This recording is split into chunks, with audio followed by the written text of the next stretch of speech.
magkaroon po tayo ng idea. Sige po, basahin ko lang po. Ang pangitain at mga pahayag sa 2 Corinto 12:1-10. Kailangan ko pang magmalaki kahit wala akong mapapala dito. Ang sasabihin ko naman ngayon, ang mga pangitain at mga pahayag mula sa Panginoon. May kilala akong isang Kristiyano na dinala sa ikatlong langit. 14 na taon na ang nakakalipas. Hindi ko lang matiyak kung iyo'y isang pangitain lamang o tunay na pangyayari. Ang Diyos lamang ang nakakaalam. Alam kong ang taong iyon ay dinala sa paraiso. Hindi ko lang alam kung iyon ay isang pangitain o tunay na pangyayari. Tanging Diyos ang nakakaalam. Nakarinig siya ng mga bagay na hindi kayang ilarawan ng salita at hindi maaaring sabihin ni numan. Ipagmamalaki ko ang taong iyon at hindi ang aking sarili, maliban sa aking mga kahinaan. At kung ako'y magmalaki man, hindi ako lalabas na hangal. Sapagkat totoo, sasabihin ko, ngunit hindi ko ito gagawin, sapagkat ayaw kong mag-isip ang sino man ng higit tungkol sa akin kaysa kanyang nakita o narinig sa akin. Ito po yung teksto natin, 7-10. Ngunit upang hindi ako magyabang sa dami ng kamanghamanghang mga bagay na nasaksiyan ko, ako'y binigyan ng pahirap sa aking katawan na nagsisilbing sugo ni Satanas upang pahirapan ako. At nang sa gayoy, hindi ako maging palalo. Verse 8, 3 beses kong idinalangin sa Panginoon na alisin ito. Ngunit, verse 9, ganito ang kanyang sagot. Ang kagandaang loob ko ay sapat na para sa iyo, sapagkat lubusang nahahayag ang aking kapangyarihan kapag ikaw ay mahina. Kaya't buong galak kong ipagmamalaki ang aking mga kahinaan upang manatili sa akin ang kapangyarihan ni Kristo. Verse 10 and last verse, alang-alang kay Kristo, ako'y may kasiyahan sa gitna ng mga kahinaan, mga pagkutya, mga kahirapan, pag-uusig at kagipitan. Sapagkat kapag ako ay mahina, doon ako nagiging malakas. Amen. Praise God po. Sige po, tayo po'y manalangin sa ating pong Panginoon.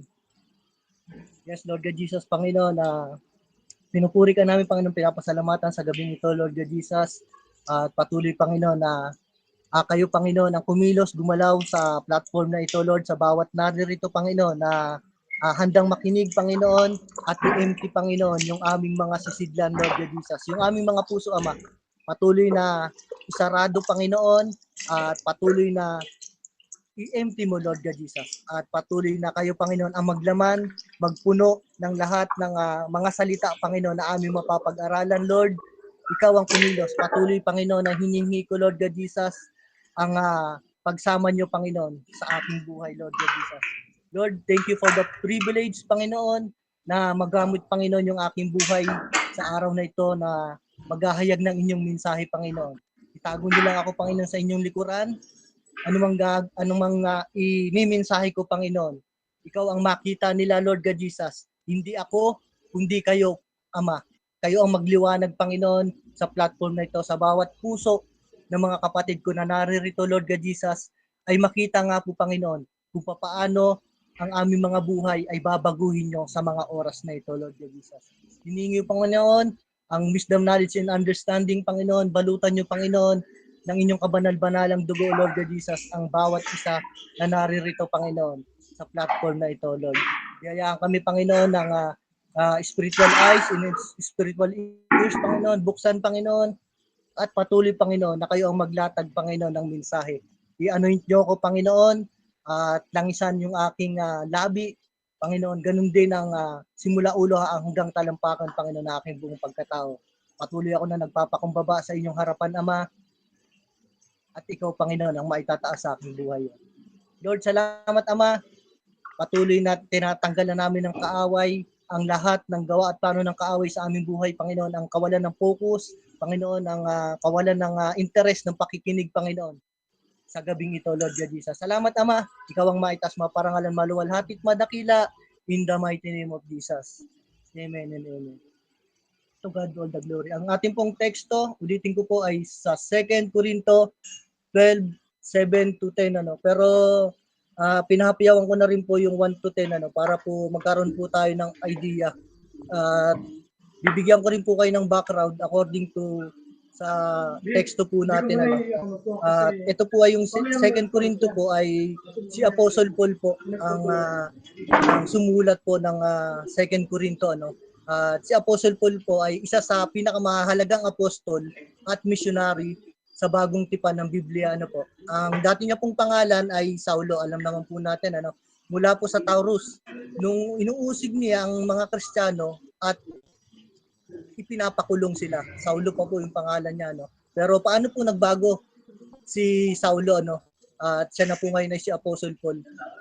Doon po sa gawa 9 ano, habang papunta po siya sa Damascus upang usigin ang mga mananampalataya, nagpakita po sa kanya si Jesucristo sa isang makapangyarihang pangitain ano. Doon po siya nagsisi at naging tagasunod po ni Kristo. Ano po yung naging gawain niya simula pong na nagsisi siya? Ay ito po, nangaral po siya tungkol kay Jesucristo sa maraming bansa ano. Nagtatag po siya ng maraming iglesia. Sumulat ng maraming aklat sa bagong tipan tulad ng Roma, 1 Corinto, 2 Corinto, Galatia, Efeso at iba pa ano. Ang pinakang kilalang talata po ni Pablo ay sa Galatia 2:20. Sinasabi po ro na hindi ako ang nabubuhay, kundi si Kristo ang nabubuhay sa akin. Yung po ay nabago na si Kristo na si Pablo po ay binago na po ano.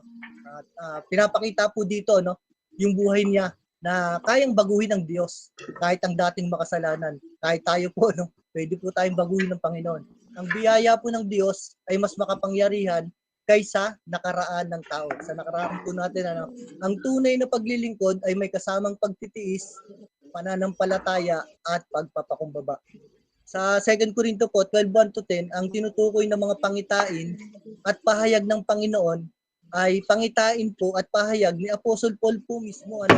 Siya po mismo 'yon, yung nagsasabi po rito. Siya po yung nagkukwento at siya rin po mismo yung tinutukoy dito sa kwento na to. Bagamat sinabi niya po na sa talata 2 ano, na may kilala akong isang tao kay Kristo. Ginamit niya po ito bilang mapagpakumbabang paraan ng pagsasalita tungkol po sa sarili niya. Kasi hindi po niya agad direktang sinabi na siya iyon ano. Para maiwasan po ang pagyayabang niya tungkol po sa spiritual niyang karanasan ano po. Kasi parang tayo po ano, pagka tayo po ay naka-encounter po tayo, nakapanaginip ano. Minsan nasasabi po agad natin pero hindi pa po kumpleto yung confirmation ng Panginoon ano, ay nababanggit na po natin. Pero si Paul po, alam niya po sa sarili niya na talagang spiritually na nagamit yung kanyang binigyan siya ng pangitain ng Panginoon. Pero dahil siya po ay gusto mong ano, siya po yung taong mapagpakumbaba ano, ay talagang ipinakita po niya na hindi po siya talagang sinabi niya na siya muna yun ano. Pero siya po talaga yun. Ano po yung nangyari sa pangitain na ito no? Ayon po sa talata, siya po ay iniakyat hanggang sa ikatlong langit ano. Nakakita o nakarinig siya ng mga bagay na hindi maipaliwanag ng tao. Di po ba? Pagka sa mananampalataya po natin, sasabihin yung mga napapanaginipan natin tungkol sa spiritual ano, ay mahirapan po sila na parang isipin pa sa atin, ay baliw yata ito. God will the glory ano. Pero yun po ang ano, yung way ni Paul para makita po na talagang siya yung binago na ng Panginoon ano. Talaga nandun yung pagpapakumbaba. Kahit na alam niya yung mga nangyari, hindi niya po kagad na direktang sinabi na siya po yun ano. Bakit niya po hindi ito binanggit agad ano? Hindi po para magyabang, di po ba? Kundi ipagtanggol yung kanyang pagiging tunay na apostol. Ipakita po na kahit may dakilang paghahayag, siya ano, nanatili siyang mapagpakumbaba. Ituro na ang biyaya ng Diyos ay sapat kahit may tinik sa laman. Ano po? Ito po, totoo, yung aking nakuha po ito na teksto, no? Na ano po ako dito, na challenge po ako dito, yung sa tinik sa laman. Kaya talagang, kulang isang buwan ko po ito pinag-aralan. To God be the glory. Talagang sabi ko nung unang binasa ko po ito, no? Yung 12:1-10, ay talagang hirap na hirap po unawain. Pero biyaya po ng Panginoon, ano? Sabi ko, bakit kaya ako dinadala dito ng Panginoon? At dito po yung sulat po ng 2 Corinto ay isinulat po ito ni Apostol Pablo para sa iglesia sa Corinto. Sa panahon pong ito, maraming kumukwestiyon sa kanyang pagiging tunay na apostol dahil sa kanyang kahinaan, pagdurusa at mga pagsubok. Sa Kabanata 12 po, ibinahagi ni Pablo ang kanyang mga natanggap na dakilang paghahayag mula po sa Diyos. Ngunit upang hindi siya magmataas, pinahintulutan po ng Diyos yung tinik sa laman. 3 beses niya siyang nanalangin upang ito'y alisin. Ngunit hindi ito inalis ng Panginoon Sa halip, sinabi ng Diyos sa 2 Corinto 12:9 wag aking biyaya ay sapat, ang aking biyaya ay sapat para sa iyo, sapagkat ang aking kapangyarihan ay nahahayag sa kahinaan. Ang sentro po ng mensahe natin sa gabing ito, sa talata pong ito ay ang biyaya at kapangyarihan ng Diyos ay mas nahahayag sa panahon po ng kahinaan. Pasok po tayo sa ating title. Ang ating pong title sa gabing ito ay ang biyaya ng Diyos ay sapat. Amen. Ulitin ko po ang biyaya ng Diyos ay sapat. To God all the glory. Pasok po tayo. Ang introduction po may mga pagkakataon po sa buhay na may dalang problema. Kahinaan, sakit, o pagsubok na paulit-ulit nating ipinapanalangin sa Diyos na alisin. Minsan iisip natin 'di ba? Minsan nananalangin tayo po. Nawala pa rin camera ko, sorry. To God be all the glory. Sorry po, sorry. At nananalangin po tayo na ako po at totally talaga. Sabi ko nga, minsan nananalangin, Lord, baka pwede alisin mo na kasi hindi kami makapaglingkod ng dire-diretso At sabi ko, Lord, ba't hindi mo ba tinatanggal? Pero may plano pala ang Panginoon sa bawat isa po sa atin. Meron pong plano ang Panginoon. Katulad po ni Pablo, maaari tayo magkaroon ng tinik sa laman. Alam niyo po ba? Tinik sa laman, sino po rito yung may mga tinik sa laman? Paki-heart po. Sino po kaya may mga tinik sa laman, Yung mga bagay po na nagpapahirap, nagpapabigat, o nagpapaalala sa ating limitasyon bilang tao. Pa-heart po, sino po kaya yung may mga yun, amen, praise God. Alam ko po, lahat po tayo merong may mga tinik sa laman. Yun, sino po yung nag-heart? Amen, amen, praise God. Sabi nila, pag meron daw po tinik sa laman, pakamot daw po sa pusa. Matanggal daw po yung tinik. God be all the glory. Joke lang po, matanggal lang po ng medyo sabi nga medyo kinakabahan pa po ng taga-pagmensahe pinagtatanggal lang po na hindi po bilang isang mananampalataya po, feeling aside hindi naman po natin na ako po hindi ko ginagawa yung kahit minsan kahit di ako mananampalataya na kahit may tinik na tinik tayo, papakamot natin, baka tayo magkasugat pa sa leeg. To God be all the glory. Amen. Yung po yung tinik sa laman, yung nagpapahirap po, nagpapabigat o nagpapaalala ng ating mga limitasyon bilang tao. Ngunit ipinapakita po dito na sa talatang ito na minsan ang sagot ng Diyos ay hindi po pag-aalis ng problema, kundi pagbibigay ng sapat na biyaya upang tayo ay manatiling matatag. Hindi po lahat ng kahinaan ay tanda ng pag-abandona ng Diyos. Minsan, dito pa nga lalo na hayag ang kanyang kapangyarihan. To God all the glory. Pasok na po tayo sa unang puntos. Pasensya na po, medyo nagmamadali ako. Medyo, po ito mahaba-haba po kasi. Okay lang po ba sa inyo, mga 40 minutes po tayo and 1 hour? Joke lang po, joke lang. To God all the glory. Para po konting lang po, pampadulas. To God all the glory. Para po mawala yung yung mga antok sa atin. Sige po, tayo po yung magpatuloy bakit ang biyaya ng Diyos ay sapat? Unang puntos po natin ay may mga pagsubok na pinapayagan ng Diyos upang manatili tayong mapagpakumbaba. Sa 2 Corinto po 12:7, sinabi po rito, upang hindi ako magmataas, binigyan ako ng tinik sa laman. Yun po yung sinabi pero yun po, summarize ko po yun Ito po yung binabanggit dito sa 12:7 sa 2 Corinto. Ngunit upang hindi ako magyabang sa dami ng kamanghamanghang mga bagay na nasaksihan ko, ako'y binigyan ng pahirap sa aking katawan na nagsisilbing sugo ni Satanas upang pahirapan ako at nang sa gayoy hindi ako maging palalo. Amen, ano? At yun po yung ginawa ng Panginoon sa kanya, ano? Binigyan po siya ng tinik sa laman. Kahit na alam niya na tama naman yun na panaginipan niya, ano? Pero dahil sa meron siyang dinadala na problema, alam ko po lahat sa atin, ano, meron ditong may mga dinadalang problema, at yun po ay pinapayagan po ng ating Panginoon para po hindi po tayo maging palalo, hindi po tayo maging mayabang, ano. At kasi minsan pagka nakakapag naayos natin yung problema o nahihingi natin sa Panginoon, pinapanalangin natin at ipinagkakalob ng Panginoon, minsan talaga nagre-relax tayo, no. May ganun pong time, ano. At ako po, nararanasan ko po yun, no. Pagka ako po nananalangin, tapos pinagkalob po ng Lord yung aking binigay, pagkatapos ko po magpasalamat sa Panginoon, na minsan po talagang nare-relax ko po yung mind ko, no, na Lord, thank you. Kasi nakita ko kung paano ka gumalaw, ano. At minsan sa pagre-relax natin, hindi natin napapansin na nagiging ano na pa tayo, nagiging confidence, nagiging uh, tiwala na po tayo. At doon po yung papasok yung kaaway.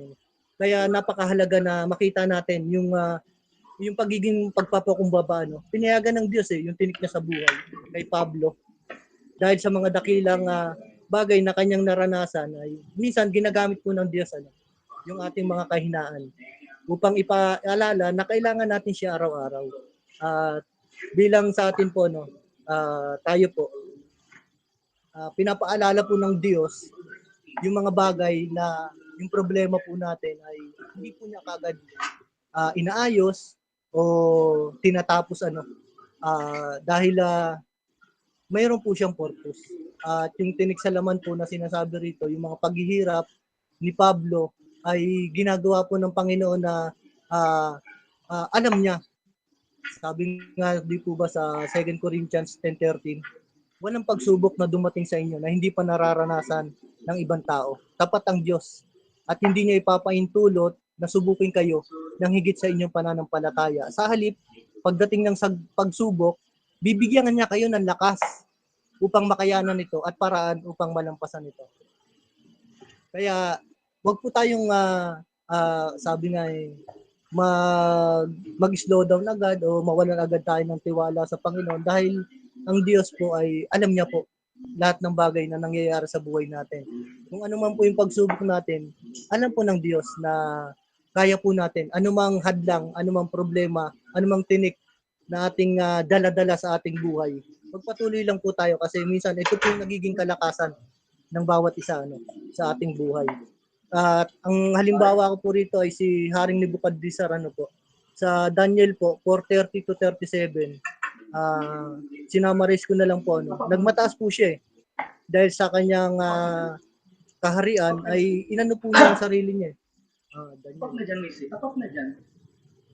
Sige. Sahin ko po, ano. Kunti lang po, papahapyawan ko lang po, ano. Daniel 4:30, ano. Ayan po, sinabi niya, talagang dakila na ang Babylonia. Ako ang nagtatag nito upang maging pangunahing lungsod. Grabe po, no? Sinabi po niya, ako ang nagtatag. Siya po daw ang nagtatag, ano. Dahil siya po ay hari, totoo po. Siya po ay nagtayo. Pero dahil po sa itinaas po niya yung sarili niya, ano, ay pinakita po ng Diyos na porkit hari ka, meron pa pong masari sa kanya. At yun po yung ating Diyos, ano. At yung nangyari po kay Haring Nebukadnezar, alam po natin, ano, sa tagpo na yun ay kumakain po siya ng damo at para po siyang naging hayop. Ginawa po siyang parang hayop ng Panginoon, ano. At talagang hayop na kasi naging mahaba yung buhok niya, mahaba yung kuko niya, at gumagapang siya. Kumakain po siya ng damo na parang kalabawan. Pinakita po ng Panginoon na kahit hari siya, kaya siyang ibagsak ng Panginoon. Dahil sa sobrang pagtitiwala niya sa sarili niya, ay ibinaba po siya ng Panginoon. Ano? Sabi nga po, ang kapalaluan ay nauuna sa kapahamakan. Ano? Katulad po kay Nebukadnezar, talagang nagyabang po siya. Sinabi po niya, ako ang nagtatag. Siya daw po mismo ang nagtatag. Ano? Kaya napakalaking, minsan maganda sa atin bilang sa mananampalataya. Tinitingnan natin yung sarili natin kung saan ba tayo nakadepende. Si Nebukadnezar, talagang dumepende siya sa sarili niya. Pero bandang huli, na-realize din po niya, no, dahil sa ginawa ng Panginoon sa kanya, at dahil po kay Daniel, na propeta, ay pinakita po niya ng Panginoon na talagang may mas hari pa, at yun po ay yung Panginoon. Ang kapalaluay po yung mahantong sa pagkawasak, at ang pagmamataas na isipan ay ibabagsak po ng ating Panginoon. Ako po sa buhay ko may dinadala rin po akong tinik sa laman. Kami pong mag-asawa at glory to God. Sabi ko nga yung kaso ko po na yung nakalabang ko pong dalawang pulis, year 2002 pa yun. 2002 pa po yun at akala ko po okay na kasi nagbayad po ako sa fiscal at sa judge tig 100,000 Akala ko po dismiss na yung kaso pero hindi. Pumalo po ito. Nung ako po mananampalataya na talagang grabe po, puspos na puspos po ako lagi sa church namin. Pero sabi ko, Lord, ba't ngayon pa dumating yung ganung sitwasyon na kailan ako nakakilala sa'yo? Hindi pa pala tapos yung kaso ko na yun. And dami ko nang nadapagdaan ng kaso, sabi ko. Dami nang lumagpas sa akin na naayos ko yung kaso, sabi ko. Ang dami ko nang naging warrant of arrest. At marami nagkaso sa akin. Pero naayos ko. Pero hindi ko iniisip na babalik pala ito. Yung dalawa kong pulis na nasaksakan. Pero sabi ko, Lord, bakit? Pero alam niyo po, grabe yung ng Panginoon. Yung pinakita niya sa akin na gusto pala niya mangyari na kapag tayo po pala ay naglilingkod, aayusin niya po lahat. Lahat ng ating kasiraan sa buhay, isisettle po ng Panginoon. At ipapakita po niya na siya po ay isang makapangyarihang Diyos.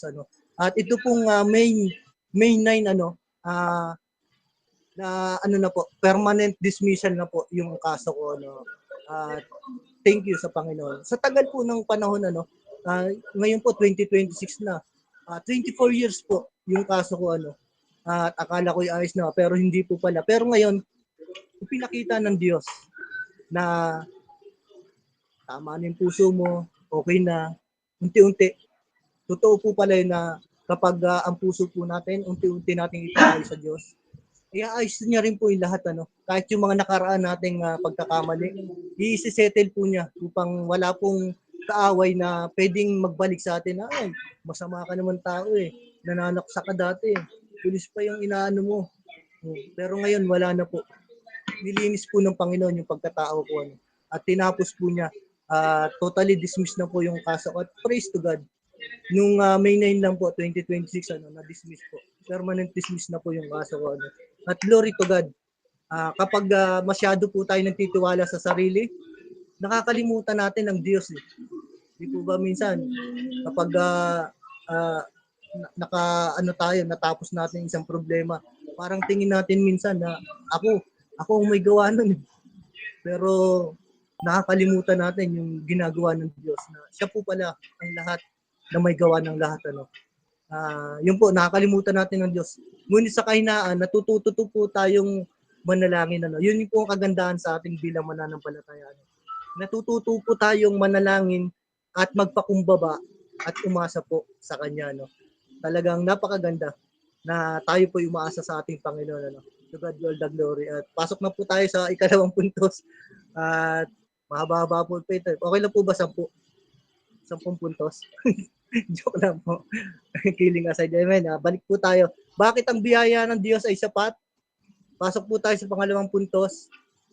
Dahil po hindi lahat ng panalangin ay sinasagot ng oo. Amen po. Sa 2 Corinto 2:8. 2 Corinthians 12:8 po tayo. Tatlong ulit pong nanalangin si Pablo. Sinabi po rito sa ito po 12:8 sa 2 Corinto. 3 beses kong idinalangin sa Panginoon na alisin ito. 3 beses na nalangin si Paul Pero hindi inano ng Panginoon, ano, hindi pinakinggan. Hindi ko po sinasabi na hindi pinakinggan na ano, narinig po ng Diyos. Pero minsan po, hindi po kagad umuo o yung sagot ng Panginoon, ayun na, sa'yo na. Tanggapin mo na yung sagot ko, oo na. Pero nanalangin si Pablo. Ngunit hindi po inalis agad ng Diyos yung kanyang tinik, ano. Minsan sa atin po, ano, kapag tayo po nanalangin, ano, ako sa sarili ko po, talagang dumating po yun sa point na gano'n, ano, na minsan sabi ko, Lord, bakit hindi mo pa ibinibigay? Tapat naman akong sumusunod sa'yo. Naglilingkod naman ako sa'yo, Lord. Baka pwede namang ibigay mo. Dumating po ako sa point na gano'n yung akin pong panalangin. Pero minsan po, ang sagot po ng Diyos ay oo. Minsan po, hintayin mo, o kaya may mas mabuti akong plano. Yan po yung sinasabi ng Panginoon sa atin. Ano. Napakaganda na makita po natin na magkaroon po tayo ng pag-aantay na hindi po tayo magmadali na sagutin kagad tayo ng Panginoon. Parang sa nanliligaw po sa lalaki, no. Siyempre, pag mahal mo, gusto mo kagad sagutin ka, no. Napakasarap na yun, masagot ka kagad. Pero minsan, siyempre, yung babae, mag-aano muna yan. Check ka muna. Ano muna yan sa'yo. Alamin muna yung buong mong pagkatao. No? Hindi po ba ganun yun? Parang ganun din po yung ating Panginoon. Yung ating pong puso, chinecheck po muna niya. Kung sapat na ba, kung ideable na ba na ibigay sa atin, yung kanyang matamis na oo, ano. Sige, okay na. Kasi malinis na yung puso mo, tapat na, at malambot na yung puso mo. Ganun po ano. Sa halimbawang biblikal po, ano, si Jesu Cristo po, sa hardin ng Gethsemane, ano, nanalangin po siya eh. 3 beses po siyang nanalangin sa Gethsemane. Sinabi po niya ron, Ama, kung maari ay ilayo mo sa akin ang sarong ito.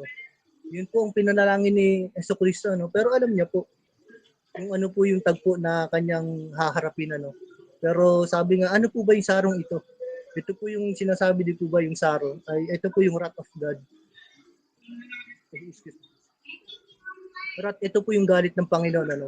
At gusto po ng Panginoon na Jesu Cristo na tanggalin po ng Ama yung saro. Ano? Pero hindi po nanaig. Even si Jesus nanalangin sa Ama. Pero hindi po nanaig yung kanyang kalooban.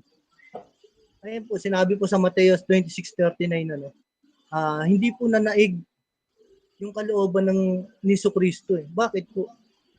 Dahil may mas magandang plano po ang Ama kay Jesus Christ At sabi nga, yung saro po na yun ay sinalo po ng ating Panginoon At nakita po natin yung kagandahan na nangyari sa pagbibigay ng Panginoon ng kanyang buhay At yung saro na po yun na yung paghihirap, yung galit ng Diyos ng Ama ay ibinuhos lahat sa kanyang anak na si Jesucristo At kaya napakaswerte natin bilang isang mananampalataya. Napakagrabe yung ginawa ng ating Panginoon. Alam po natin yan sa Cross of Calvary.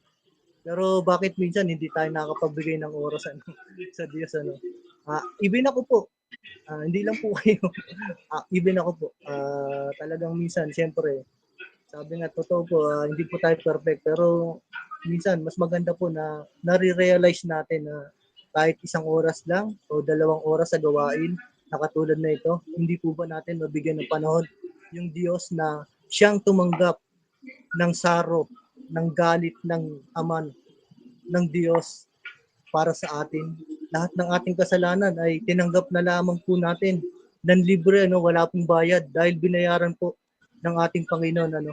Sa Mateo 16 po, nangyari po yung kalooban ng Diyos.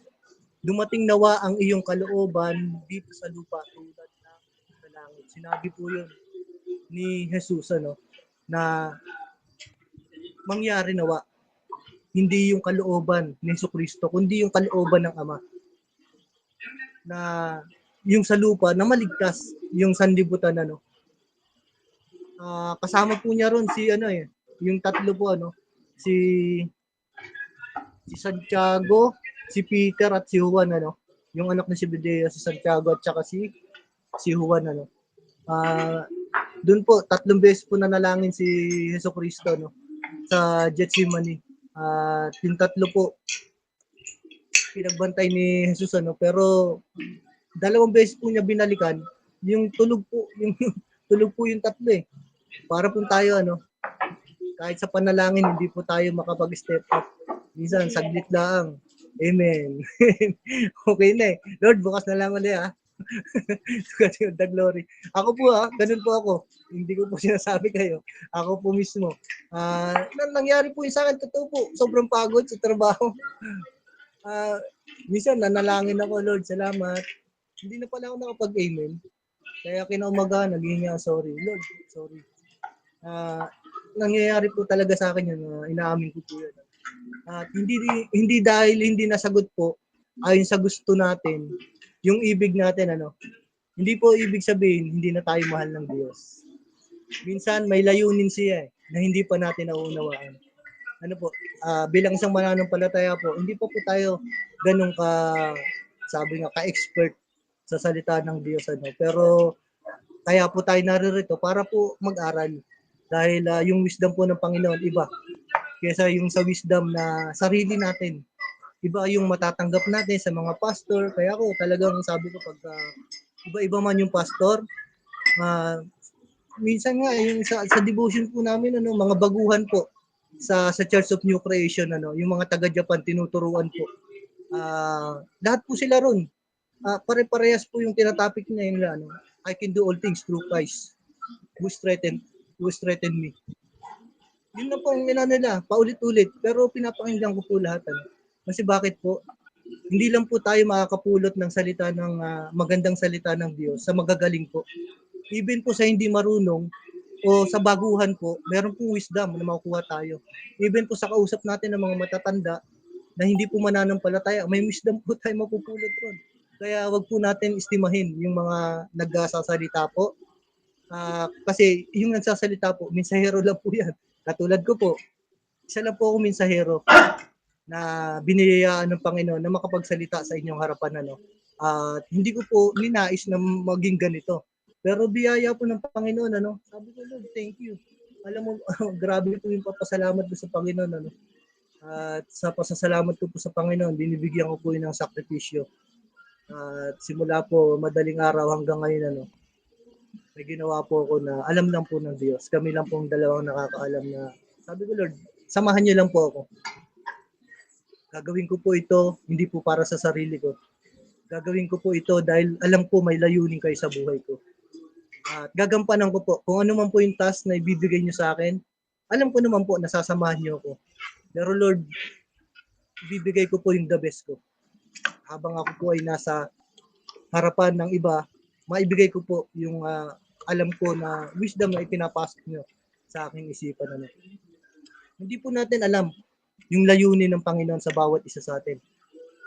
Pero sinabi po ng Diyos, lahat po tayo may gift. At lahat po tayo may karapatang mag-share ng Word of God. Bilang isang mananampalataya po, meron po tayong kapangyarihan na binigay ng Panginoon sa atin. Ang salita po ng Diyos ay makapangyarihan, buhay at mabisa, mas matalas kaysa alinmang tabak. In Jesus' name. Glory to God. Ano? At pumasok na po tayo sa pangatlong puntos. Pasensya na po. Ano? Bakit ang biyaya ng Diyos ay sapat? Ang pangatlong puntos po natin, ang biyaya ng Diyos ay sapat sa panahon ng kahinaan. To God be all the glory. Sa 2 Corinto 12:9 po, sinabi po rito, ganito ang kanyang sagot. Ang kagandahang loob ko ay sapat na para sa iyo. Sapagkat lubusang nahahayag ang aking kapangyarihan kapag ikaw ay mahina. Kaya't buong galak kong ipagmamalaki ang aking mga kahinaan upang manatili sa akin ang kapangyarihan ni Kristo. Grabe po, ano? Grabe yung biyaya ng Panginoon, ano? Sapat daw para sa kanya, ano?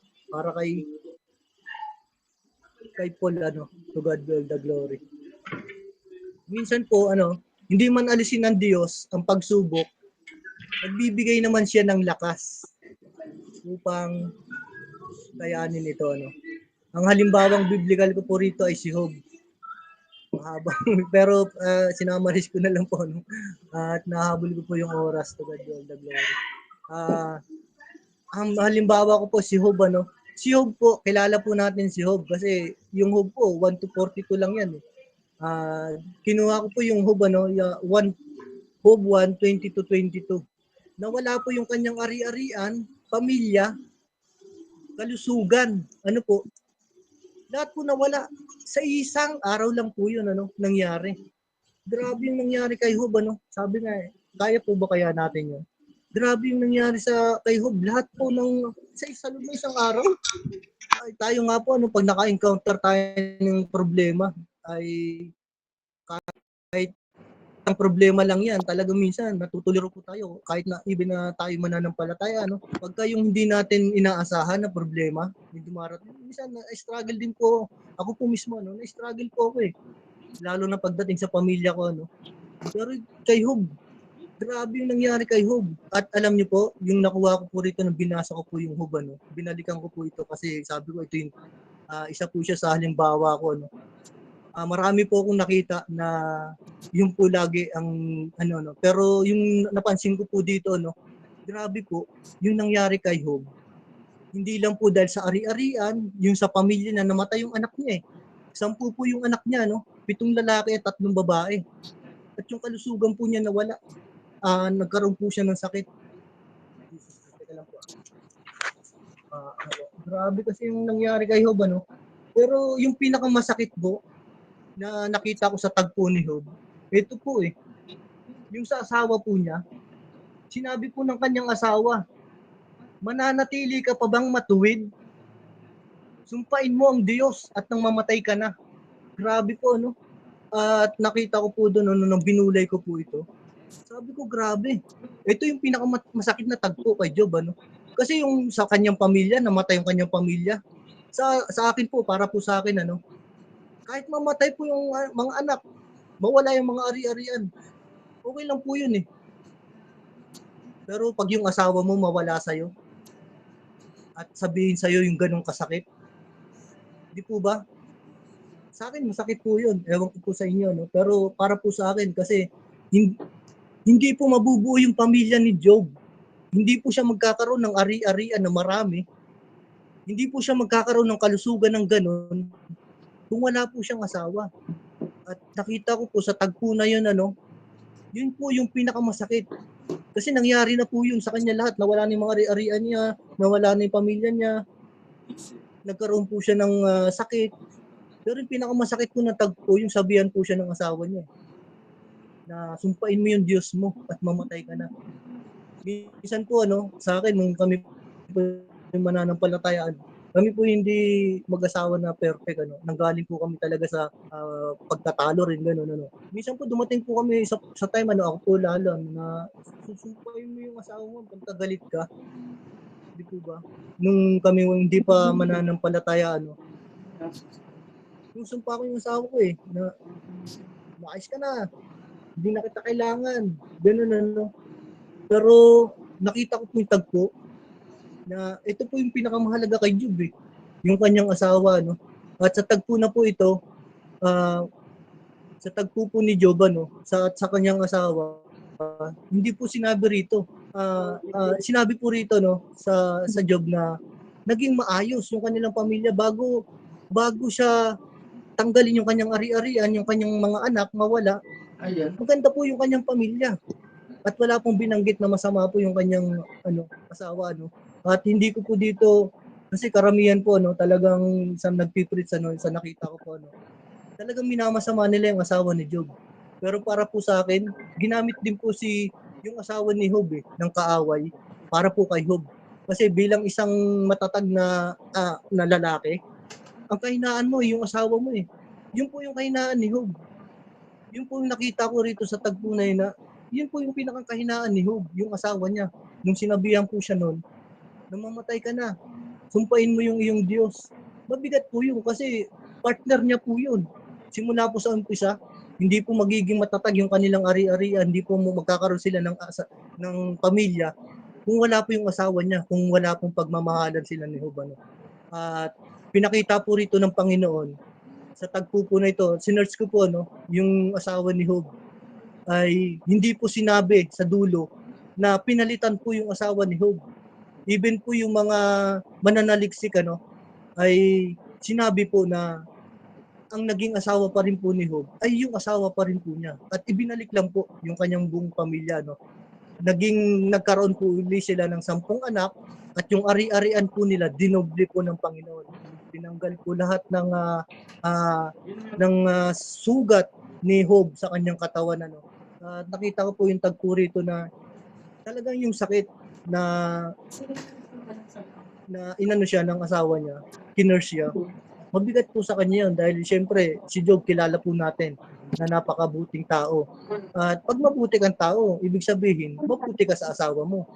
At yung asawa niya, mabuti rin po yun. Kaya lang, nagkaroon sila ng tagpo na mabigat na problema. At kaya nga sabi ko, ba't kaya ganun lagi ang tinatranslate ng mga, ng mga nagpipreach na sobrang sama ng asawa ni Job. Pero hindi nila nakita na yung tagpo po na ito ay mabigat din po sa asawa ni Job. Siyempre, pamilya niya nawala Kaya siya nakapagsalita ng gayon. Kasi, ilang buwan po ba ang anak niya sa loob ng tiyan? 9 months po. 10 po yun. Namatay po lahat. Siyempre, bilang ina, mahal niya yung mga anak niya. Sino po yung babalikan niya? Wala naman po siya ibang kakausapin kundi asawa niya. Kaya yung galit po niya napunta kay Job. Pero hindi po pinakita rito kung paano po manunumbalik na nandun na po yung asawa niya. Pero pinakita po rito na nagkaroon po siya ng 10 anak. Pero hindi rin po sinabi rito na nagpalit po siya ng asawa. Kaya sabi nga po ng mga theologian sa pag-aaral ko na sinaliksik ko po ito, ay hindi po siya nagbago ng asawa. At yun rin po naging asawa niya. At sinabi po ng Panginoon, ibabalik po niya ang lahat. Ibig sabihin, ibinalik po niya yung asawa ni Job. At glory to God At napakaganda ng na nabulay ko rito na talagang napaka-importante yung asawa. Sabi nga may contest nga 'di ba na ewan ko kung anong contest 'yon na parang sa mga babae po na tinanong siya sa stage na sinong mo mamahalin mo yung asawa mo o yung anak mo, sinong gusto mong mawala. Pinili po niya yung asawa Bakit? Kasi sabi niya yung asawa ko makakapag-produce pa ng mga anak. Pero yung anak ko hindi na makakapag-produce ng asawa ko. Kaya dito kay Job, sabi ko grabe. Grabe talaga yung naranasan ni Job. Ang sa akin, parang mas mabigat yung tagpo na nangyari kay Job.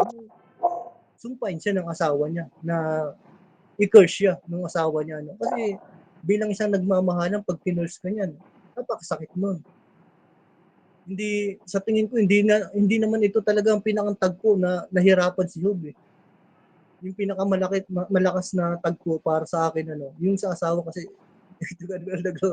sa akin po kasi, malawal ko po kasi asawa. Kaya, di ko alam kung yun ang sinend sa akin ng Panginoon. Pero yung pagkakabulay ko Sabi ko, grabe yung talagang kinurse ng asawa niya, napakabigat nun.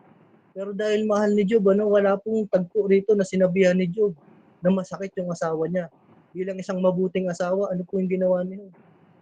Lahat po, tinanggap po niya. Pati po yung curse ng asawa niya, tinanggap po niya. Pero dahil nakita ng Diyos yung kabutihan ni Job, ibinalik po ng Diyos ang lahat kay Job. Even yung asawa niya, kasi hindi po sila magkakaanak ng 10. Sinabi po sa tagpo sa Job 42, 13 po yata, na ibinalik ng Panginoon ang lahat. Kaya ibig sabihin, ibinalik din yung kanyang asawa at inayos ng Diyos yung kanyang asawa. At napakabuti natin, Kaya nga sabi po, sa awit 46:1, ang Diyos ang ating lakas at kanlungan at handang saklolo kung may kaguluhan. Aral ko po dito, ang biyaya ng Diyos ay lakas kapag pagod ka. Amen. Silina. Lakas kapag pagod ka. Bibiyayaan ka ng lakas ng Panginoon kapag pagod ka. Kapayapaan kapag magulo ang isip mo. At pag-asa kahit mahirap ang sitwasyon. Amen. Praise God. Habol ko po. Ang last ko po verse. To God be all the glory. bakit ang biyaya ng Diyos ay sapat? Last na verse ay napuntos ko po. Pang-apat po, ang kapangyarihan ng Diyos ay nahayag sa ating kahinaan. Sa 2 Corinto 12:10 po,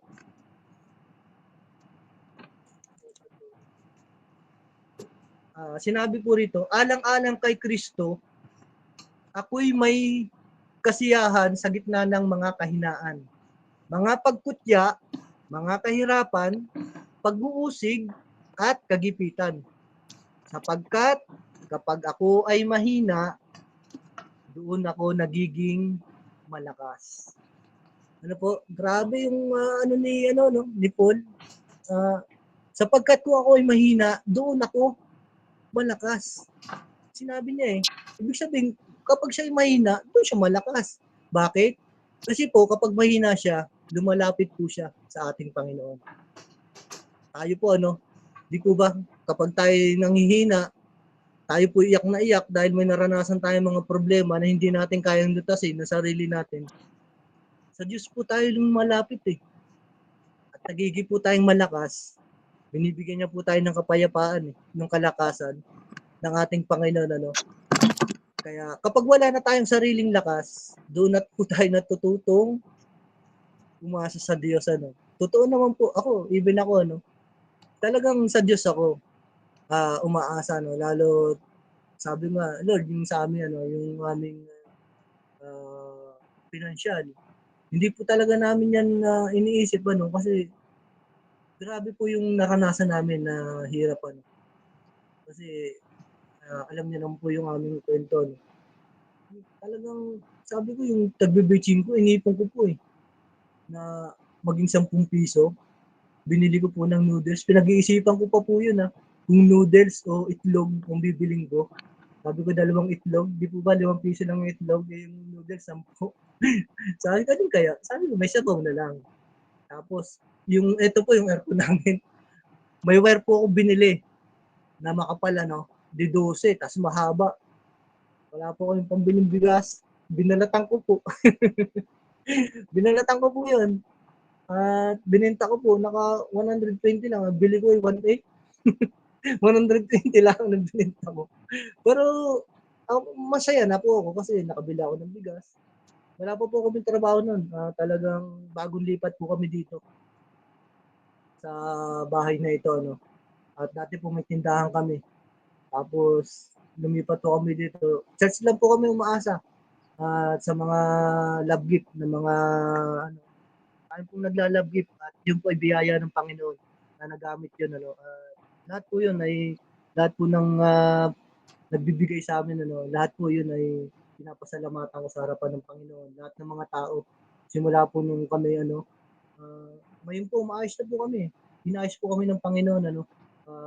Yung trabaho ko po talagang hindi man po sakto na yung sahod ko. Pero God always provide to us sa amin, sa aming pamilya. Sabi ko, talagang ako po, totoo, kalbo po ko dati. Pero biyaya po yan Panginoon na nawala po kasi tayo po ako bilang hindi mananampalataya dati, stress po ako.